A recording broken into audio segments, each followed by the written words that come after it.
लेकिन चुनाव जीतेगा राष्ट्रीय जनतांत्रिक गठबंधन और दोनों सीट पर अपार बहुमत से चुनाव जीतेगा। बिहार में 2 सीटों पे उपचुनाव हैं। आपको बता दूं कि तारीखों का ऐलान हो चुका है। तमाम राजनीतिक पार्टी अपने अपने तरीके से उपचुनाव की तैयारियों में लग चुकी है। आपको बता दूं कि एनडीए गठबंधन ने कल अपने उम्मीदवारों की भी घोषणा कर दी है। वहीं आज जेडीयू के राष्ट्रीय अध्यक्ष ललन सिंह ने चिराग पासवान को लेकर बड़ा तंज कसा है। पहले वो क्या कहे हैं, क्या बयान दिए हैं, वो सुन लेते हैं। कि बापू सादगी, शांति, सद्भावना और आदर्श के प्रतीक थे और जो उन्होंने संदेश दिया था इस देश के लोगों को आज़ादी के पहले भी और आज़ादी के बाद भी, उन्होंने संदेश दिया था कि जब तक गांव का सर्वांगीण विकास नहीं होगा तब तक देश का उत्थान नहीं हो सकता है। उन्होंने ये संदेश दिया था कि जब तक समाज के निचले पायदान पर रहने वाले लोगों का उत्थान नहीं होगा तब तक समाज नहीं बनेगा। उन्होंने सांप्रदायिक सौहार्द का संदेश दिया था और माननीय मुख्यमंत्री नीतीश कुमार जी ने अपने 16 साल के शासनकाल में इन सभी को, जो गांधी जी का सपना था, उस सपना को साकार करने में एक एक मिनट का अपना समय उन्होंने लगाया है। और आज अगर आप ये कहिए तो मुख्यमंत्री माननीय नीतीश कुमार जी गांधी के सच्चे अनुयायी के रूप में बिहार में 16 वर्षों से शासन कर रहे हैं। नहीं, दावा तो चुनाव हो रहा है तो दावा तो सभी पार्टियां करेंगी, सभी गठबंधन के लोग करेंगे,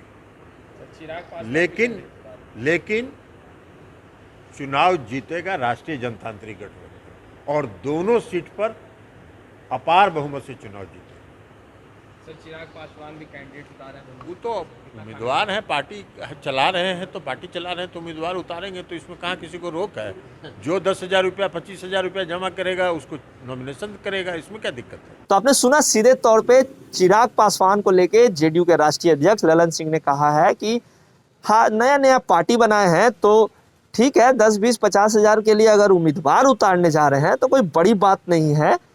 उम्मीदवार उतारे, इससे जेडीयू को कोई नुकसान नहीं होने वाला है। जेडीयू दोनों सीट जीत रही है और भारी बहुमत से जीत रही है। और जो लोग मुंगेरी लाल के हसीन सपने देख रहे हैं वो सिर्फ सपने ही देखते रहे, क्योंकि उन दोनों सीटों पे जेडीयू भारी बहुमत से जीत रही है। आपको बता दूं कि इससे पहले जेडीयू के ही दोनों सीटें थे और दोनों माननीय का निधन के बाद वो दोनों सीट खाली हुए थे। उसके बाद उपचुनाव की घोषणा कर दी गई है। तमाम जो पार्टी है वो दोनों सीटों पे दावा कर रही है। राजद का भी ये मानना है कि वो दोनों सीट वो जीत रही है। वहीं जेडीयू ने साफ शब्दों में कह दिया है कि वो दोनों सीट हमारा है और उससे कोई नहीं हमें हरा सकता है। वहां से हम कोई भी उम्मीदवार उतार दे वो दोनों सीट हम ही जीतेंगे। वहीं चिराग पासवान को भी लेके उन्होंने बड़ा तंज कसा है। कहा है कि जंद पैसे के लिए अगर वो उम्मीदवार उतारेंगे उससे हमें क्या नुकसान होने जाना है। हालांकि आपको बता दूं कि बिहार विधानसभा में चिराग पासवान ने तमाम जगहों पे जेडीयू के जहां उम्मीदवार थे वहां पे अपने उम्मीदवार उतारे थे और उसका नतीजा ये रहा कि जेडीयू